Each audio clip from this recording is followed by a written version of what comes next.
రైతు సదస్సు పేరుతోటి టిఆర్ఎస్ పార్టీ కేటీఆర్ గారు వరంగల్ జిల్లాలో మా త్యాగాల కుటుంబం నుంచి వచ్చిన రాహుల్ గాంధీ గారి మీద అదేవిధంగా అనునిత్యం ప్రజల మధ్య ఉంటూ ఒక క్షణం తీరిక లేకుండా ప్రజా సమస్యల పరిష్కారం కోసం ప్రజాపాలన అందిస్తున్నటువంటి రేవంత్ రెడ్డి గారి మీద అనుచిత వ్యాఖ్యలు చేయడాన్ని తీవ్రంగా ఖండిస్తున్నాం.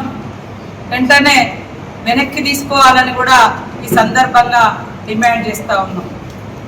ఈరోజు రాహుల్ గాంధీ గారిని రేవంత్ రెడ్డి గారిని మరి ఎక్కడ చచ్చిండ్రు అని మాట్లాడేంత అహంకారపు దుర్మార్గపు ఈ దుష్ట మాటలు ఎందుకు మాట్లాడుతున్నారని నేను అడుగుతున్నా కేటీఆర్.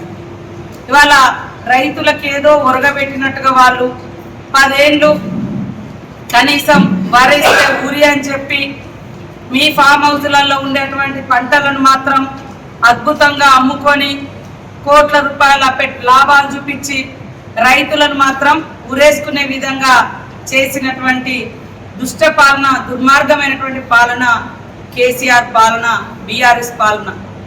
ఈరోజు త్యాగాలు చేస్తూ ఈ దేశ స్వతంత్ర పోరాటంలో కానీ, దేశ అభివృద్ధిలో కానీ, దేశ ఐక్యతలో కానీ మరి నెహ్రూ గారి కాడ నుంచి మొదలుపెట్టి రాజీవ్ గాంధీ గారి వరకు ప్రాణ త్యాగాలతోటి వాళ్ళ దేశ అభివృద్ధిలో మరి పాల్గొన్నటువంటి కుటుంబం మీద ఎందుకు మీకు అంత ఉక్కసు అని నేను అడుగుతున్నా.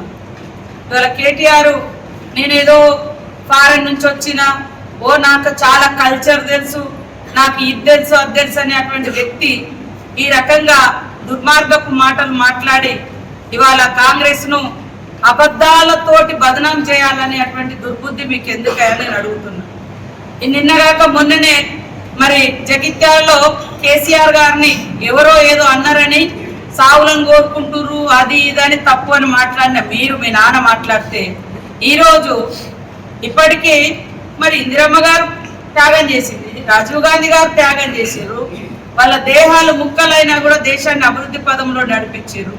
మీరు ఎంతసేపు ఇతరుల చావుల మీద, ఇతరుల యొక్క చావులను కోరుకోవడం, ఇతరులను చచ్చే రకంగా ప్రేరేపించడం, తద్వారా అధికారాన్ని సాధించుకోవాలన్నటువంటి అక్కసు, అంత దుర్మార్గమైనటువంటి ఆలోచన నీకు ఎందుకు వస్తుంది కేటీఆర్ అని నేను అడుగుతున్నాను.